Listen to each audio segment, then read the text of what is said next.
kavētāji, klusētāji, cilvēki bez viedokļa, pelnošākie un kompensāciju čempioni 14. Saeimai ir savi uzvarētāji. Ja mūsu top 10 sarakstus jau esi redzējis, šis būs īsts kopsavilkums. Ja esi palaidis garām, vēl labāk. Es jums izstāstīšu, kuri deputāti šajā Saeimas sasaukumā izcēlušies ar ko citu, nevis darbiem. Un pats interesantākais, ko viņi paši par to saka. Sāksim ar pašu pamatu – ierašanos darbā. Lai gan kavējums uzskaita un lūdz paskaidrot katrā darbā, daži deputāti šos jautājumus uzskatīja par muļķīgiem un atbildēja negribīgi. Viens no tiem – Gundars Daudze no ZZS.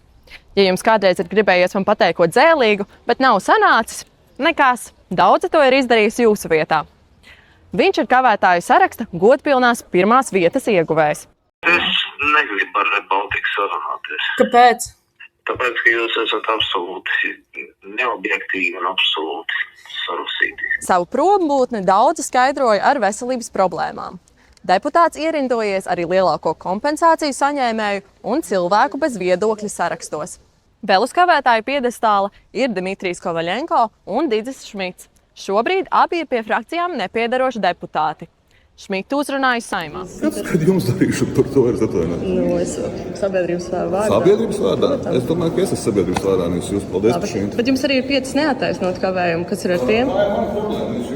Varbūt deputātam taisnība. Mēs abi strādājam sabiedrības vārdā. Tomēr viens strādā, bet otrs basto. Pēc šīm jaukajām sarunām man kā praktikantam sāka šķist, žurnālista profesija nav man piemērota. Bet tad es saņēmu ziņu no Raivja Dzintara, kavētāju saraksta 4. vietas ieguvēja un viena no pelnošākajiem 14. Saeimas deputātiem. Vismaz kāds tur par mani īkšķis. Tālāk balsojumi. Atturas praksē bieži nozīmē to pašu, ko pret, jo likuma pieņemšanai vajag balsu vairākumu. Galvenā atšķirība – atturoties, deputātiem paliek vairāk telpas skaidrot, ka ideja jau nebija slikta, tikai apstākļi neļāva. Šo politisko starpstāvokli īpaši iecienījuši ZZS deputāti. No 10 deputātiem, kuri balsojumos atturējušies visbiežāk, 8 ir ZZS. Saraksta medaļniekos ir Jānis Dinevičs, atkal Gundars Daudze un Valdis Maslovskis. Visi no ZZS. Dinevičs mandātu ieguva tikai oktobrī, bet kopš tā laika paspējis no balsojuma atturēties te 400 reižu, jeb katrā 4. balsojumā. Trešā kategorija – kompensācijas. Deputātiem, kuri nedzīvo Rīgā, pienākas īres un transporta kompensācijas.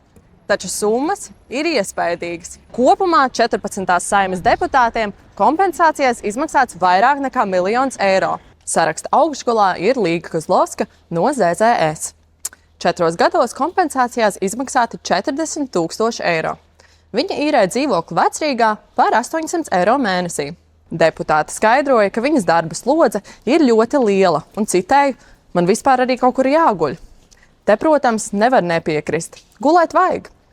Jautājums tikai, cik tuvu Saeimai un par kādu summu. 4. kategorija – klusētāji. Šeit absolūtā uzvarētāja ir Ligita Gintere no ZZS, kura 4 gados tribīnē nav kāpusi nevienu reizi. Viņa rakstiski skaidroja, ka neatbalsta tukšu runāšanu sevis popularizēšanai. Ginteres ieguldījums ir komisijās un frakcijā, un viņa turoties pie principa, lai par viņu runā darbi, nevis vārdi. Cik skaisti! 2. un 3. vietu dala Ričards Šlesers no LPV un Jefimijs Klemenķevs, ievēlēts no Stabilitātei. Ričards Šlesers 4 gados tribīnē kāpis tikai 3 reizes. Mūsu ieplānotā intervija pārvērtās par nelielu pakaļdzīšanos, kurā viņš bija tikpat nerunīgs. Rīgas domē tagad. Bet es varbūt varu, kamēr jūs skrienat, jums parunāt. Klemenķevs lika man par sarunu pacīnīties. Pēc 6 neatbildētiem zvaniem, īsziņām un ēpastiem izdevās viņu noķert Saeimā.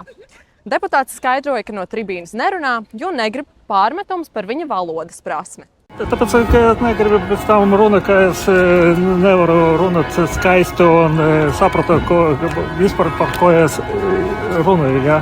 Jā. Tāpēc, ka uzreiz būs no valsts prasme valodas tur. Uzreiz tikai par to. Un visbeidzot, pelnošākie deputāti. Mēs noskaidrojām, kuri deputāti 14. Saeimā nopelnījuši visvairāk un uzdevām viņiem vienkārši jautājumu. Kas ir galvenais, ko šajā Saeimas sasaukumā esat izdarījuši vēlētāju labā? Korekts jautājums.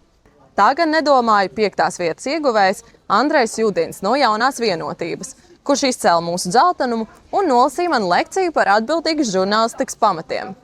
Bet tos es iemācījos jau augstskolā. Rebaltika mājaslapā varat novērtēt, kā man tas ir izdevies dabā. Čau!